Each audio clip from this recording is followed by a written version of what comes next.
ang aking kaibigan, ang aking kumare, Senador Amy Marcos.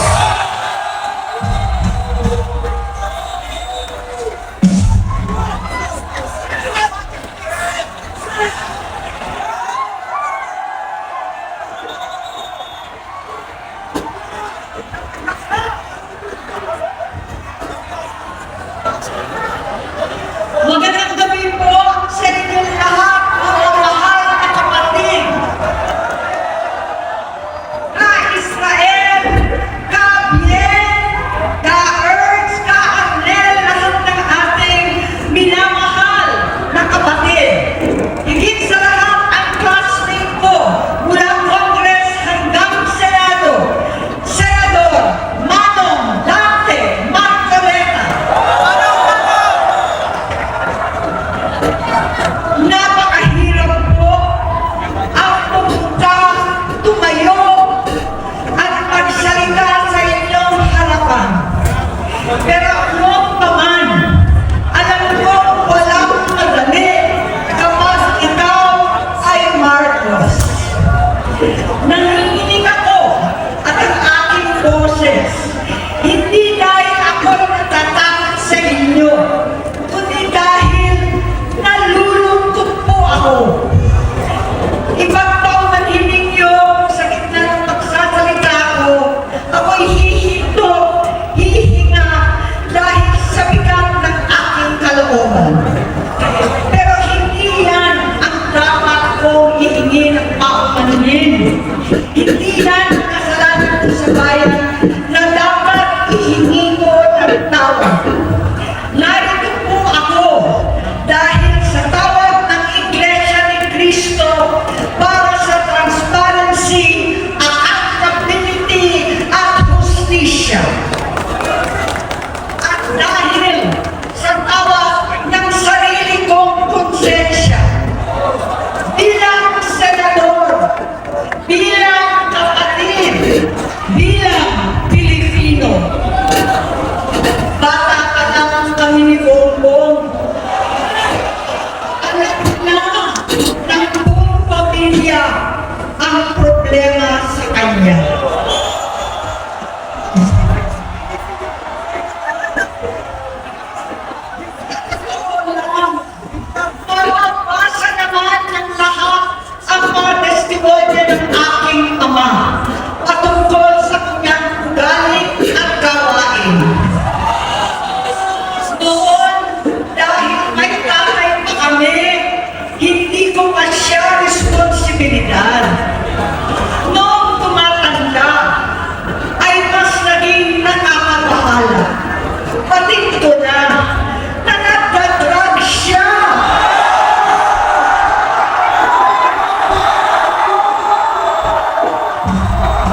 tumakbo. Ang sabi ko, tutulong ako sa abot ng aking makakaya.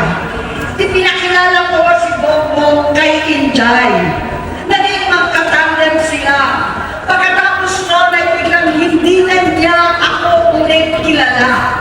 Kahit si Inday, nagtataka, bigla ako naging sa kwera. Kahit ganon, nangampanya pa ako para sa kanya, kahit si Inday na lang ang aking nakakausap. Hindi ko alam bakit ako nakabang sa headquarters nila sa Mandaluyong. Hindi ko alam bakit walang nagre-report sa akin tungkol sa kampanya. Sa totoo lang, masakit mang aminin, nung dinidisqualify na siya, halos papaboran ko na sana dahil may nagsumbong sa akin mula sa kanyang campaign team na gumagamit na naman siya. Nung sinabihan ko, siya at mga taong nasa paligid niya, nagkaisa silang tuluyan akong alisin sa kampanya na ako naman ang bumuo. Sinabi nilang gusto ko na siya ay ma-disqualify para ako ang pumalit. Hindi totoo yun! Iniisip ko ang kalagayan ng aking kapatid at paano siya magsisilbi kung ganyan ang kalagayan niya. Pero pinaparating sa akin na hindi siya lulong at minsan na lamang tuwing nagpa-party. Hindi ko maipaliwanag bakit gusto kong maniwala at hindi mawalan ng pag-asa. Noong nanalo siya, naging pinakamalayo na kami sa isa't isa. Maliban sa opisyal at takbuhan at kapag pumupunta yung nanay namin, hindi ako sumama sa loob ng 3 taon dyan sa Malacanang. Dahil lantaran na doon ang inuman, ang paggamit nila ng cocaine at mga bawal na gamot. Hindi ba nila nakikita, naririnig, kakaiba na siya magsalita, hindi na maintindihan kung ano-ano na ang sinasabi at wala na sa sarili. Nagtatago sa kabaitan niya ang pag-aabuso niya sa droga. At nagbunga na ito ng mga nakakapinsalang maling desisyon.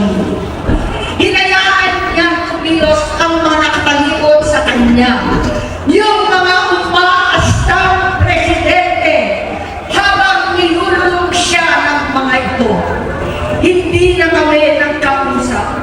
Sa harap ng publiko, pinipilit ko magmukha kaming maayos. Pero wala na kaming koneksyon. Hindi ko hinihiling na maunawaan ninyo ako, lahat kayo.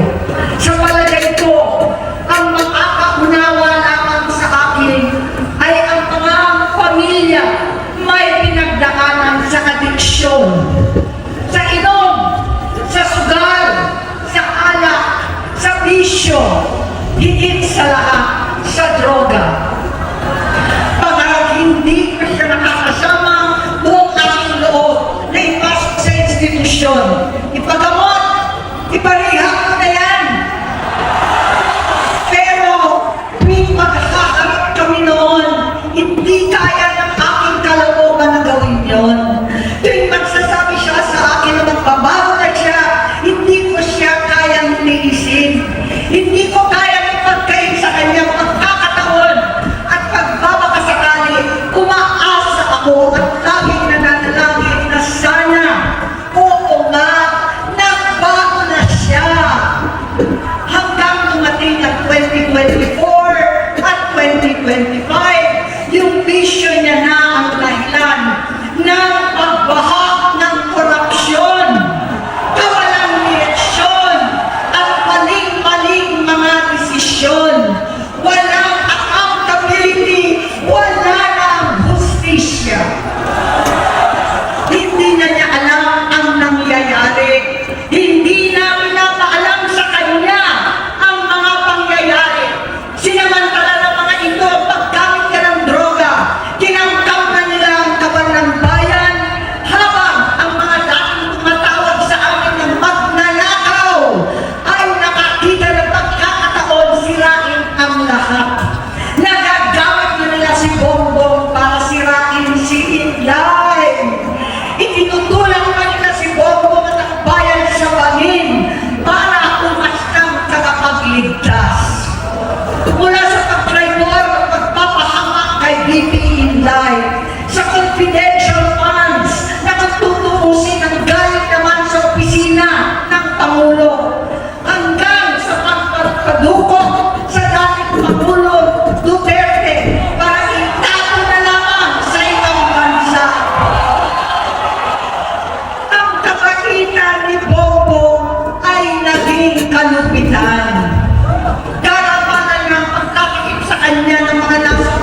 Siyam na taon na nakakaraan, saktong November 18 pa talaga, na pinasiling ni Pangulong Duterte ang tatay ko sa libingan ng mga bayani.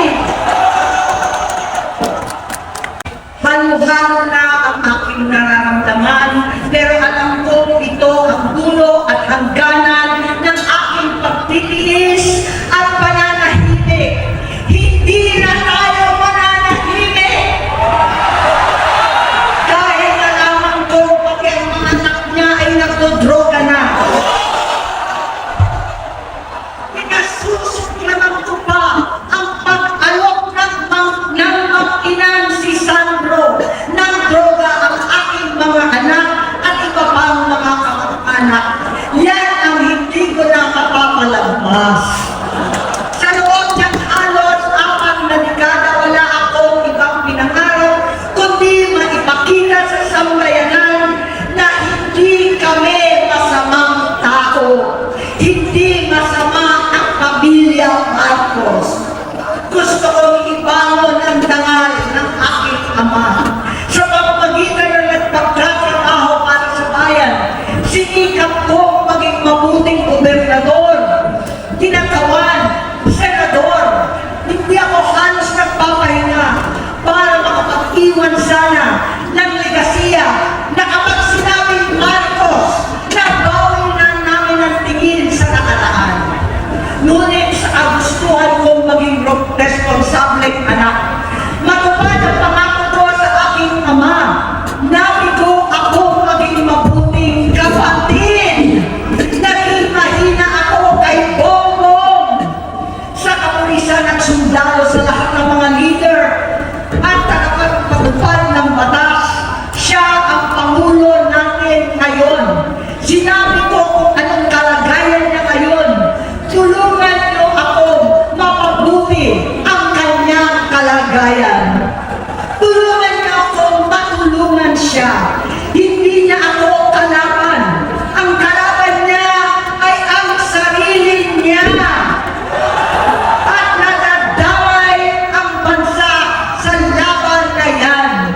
Bilang senador at lingkod bayan, batid ko ang mga problema at gaya ng bayan, alam ko rin ano ang solusyon. Sa pagkakawatak-watak, patuloy na pamumulitika, pag nanasa sa kapangyarihan ng mga talunan naman, kakuluhan sa Mindanao, alanganing giyera sa China at Estados Unidos, kawalang pananagutan sa flood control scam, karapalang tahipan, panggigipit sa hindi kaalyado, pagkakanulog ng kapwa Pilipino, pagsakit sa dating Pangulong matandang may sakit upang ihagis lamang sa bansang dayuhan, pagsagsag ng piso, paglaganap ng gutom, paghihingalot ng ekonomiya, at pagsasabalang bahala sa taong bayan. Ang delubyo at kalamidad na nagdudulot ng panusa, ang korupsyon na nauwi sa kawalan ng tiwala at hustisya sa Pilipinas, sa kanyang pamahalaan, lahat ng yan ay masusolusyonan kung ikaw, aking kapatid, magsaayos ng iyong sariling kalusugan.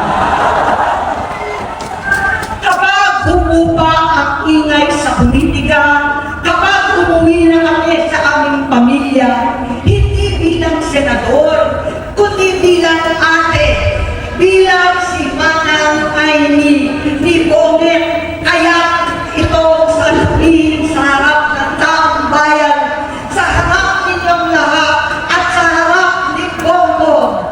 Bonget, magtatatlong taon na tayong hindi nakakausap. 3 taon ko nang sinusubukan ulit na ako'y pakinggan. Siguro ngayon ay makakarating ng buo ang gusto kong sabihin. Walang mapapawasan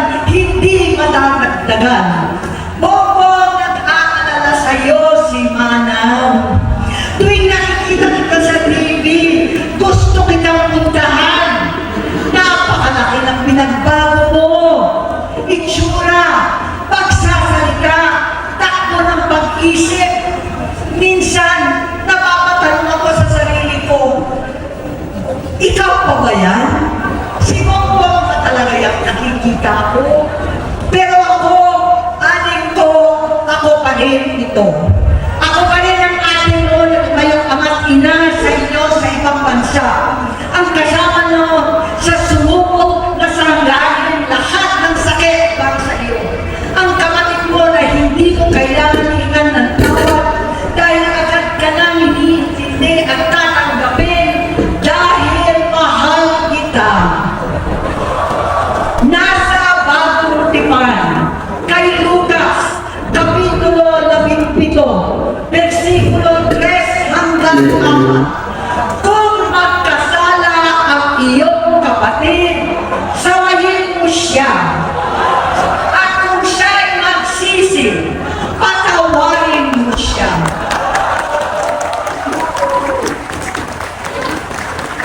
Tama na, adik ko.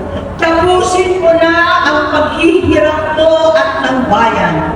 Gaya nung umalis tayo sa palasyo, kaya ko pa rin hawakan ang iyong kamay. Huwag kang matakot. Malaki na ang dulot sa iyo ng droga. Sinisisi ko ang sarili ko dahil hindi ako nakinig sa mga sumbong. Hindi ako nakialam. Hindi ako maniwala. Pero hindi pa huli ang lahat. Tama na, ading ko. Magpahinga na tayo. Umuwi na tayo. Magpagamot, magpagaling at nangangako ako. Hindi ako malilinang, hindi ako makukulang. Lahat ng kasama mo ngayon, hindi natin kasama sa pinakamadilim na bahagi ng buhay natin. Kasama mo sila ngayon dahil nasa taas ka pa.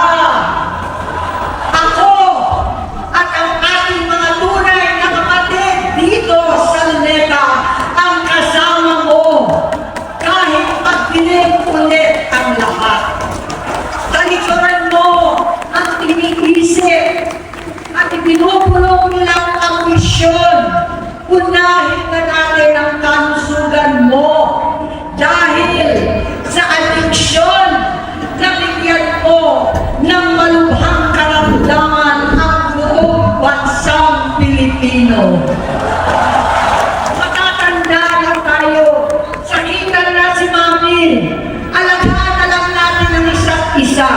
Kaliwat kanan man ang pagbuhusga sa akin, malinaw sa aking puso na dapat mauna ang Diyos, ang bayan, pamilya at sarili. Hanggang sa mga oras na ito, Gomer, gusto kong malaman mo na hindi na sinusukuan.